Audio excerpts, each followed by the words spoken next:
This is how you attract every single white man in a 50-mile radius as an Asian woman living in the South. Ready? You just go like, and again.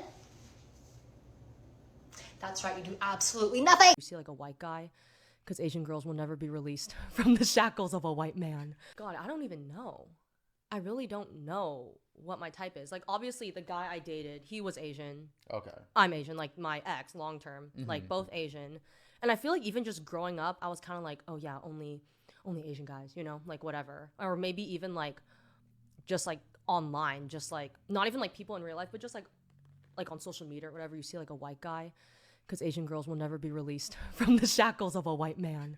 But you know, I'll be like, okay, yeah, a white man, like they're cute too. So it was always really just like Asians and white men. But then as I got older, I think this was even like during college, maybe after college, I was starting like, I don't think I like only Asians or only white guys. But I can't really say what my type is either, though. Because let's be honest, like, again, I haven't like dated anyone else. I see. And so, but yeah, you know, I like people. Today I learned that even if I go to South America, white American Asian fetish will follow me here. I'm in Colombia, not in a touristy hotspot. A lot of places here don't have English on the menu.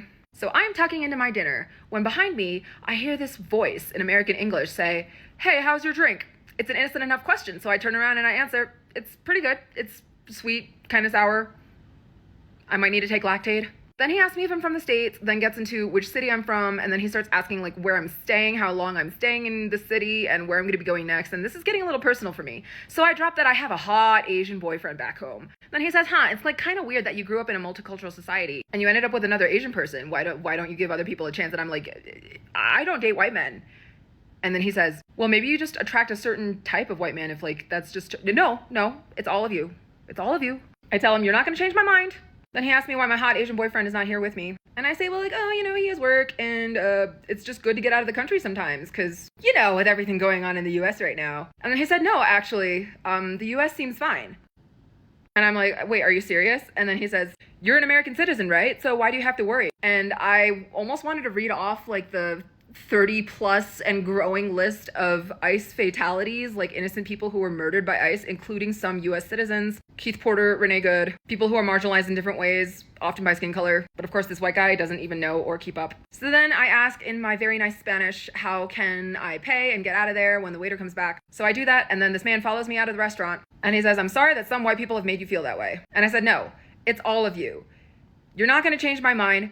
Go talk to your fellow white people about it. This is your problem. And then I run down a side street and catch a public bus back to my hotel. I was having such a good time in this city. The population is majority indigenous. With sunglasses on, they don't question whether I'm even from here. One guy told me his alpaca was very friendly, so I took a selfie with his alpaca. He was very cute. The people who are non-Colombian who are in this city are mostly visitors from other parts of Latin America. There are people of every single color here. And who gives me trouble out of all of them? This white American guy from California. And this other guy on my walking tour who saw me and started speaking to me in really broken Chinese. And then I told him, you speak so weird, no one's ever gonna understand you. I was like, 你说的怪怪的. And then he kept trying to speak to me in Chinese for the rest of the tour.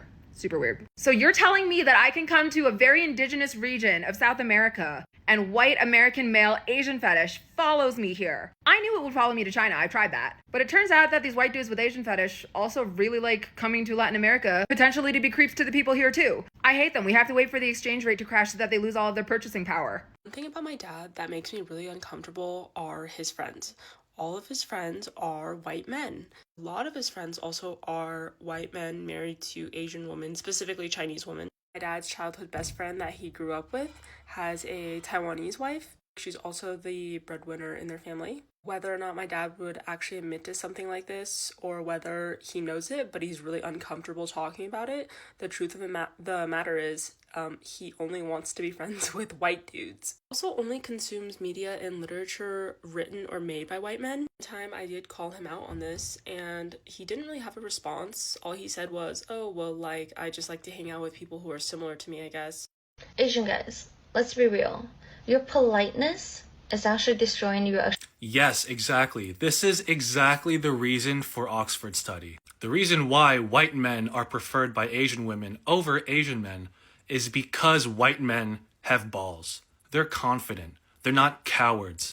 But Asian men, it's not your fault. It's your culture's fault. Your culture, your Confucian culture, teaches you to bow down and be submissive to your superiors, to your elders, to people that are better than you. Because loving yourself and having self-confidence is considered arrogant. That's because Confucianism teaches women to submit to men like a subject submits to their emperor. It's literally giving the same vibes as Red Pill. It basically is Red Pill. It is conservative. And it's a bunch of Asian men angry at Asian women for disregarding their traditional Asian values. Nowadays, Asian girls like to date white men. We call that the Oxford study problem. Now, this problem actually has a long history in Singapore. It's called the Sarong Party girls back in 1950s. Yes, we had it first. Singapore Boleh, bro. Basically, girls will dress up in sarongs to go to like British-run clubs back when British was colonizing us, and then try to get British men to be their husbands. Flashback to today, Oxford study problem. Everybody say, oh, girls these days walao, always go for white guys. Very messed up leh. Okay, but stay with me. It's not the girls' fault. They are not your object to measure your moral crusade or whatever. What white man problem, what we Asian girls problem. It's only natural. Imagine you're a girl, right? And then a successful white man, obviously, because they can sail over to us, means they're successful, got money. Then obviously they are more nice and fun to be with because they can spend money. Then they are more stable also, so you can build a family easier. So obviously you want that kind of lifestyle, right?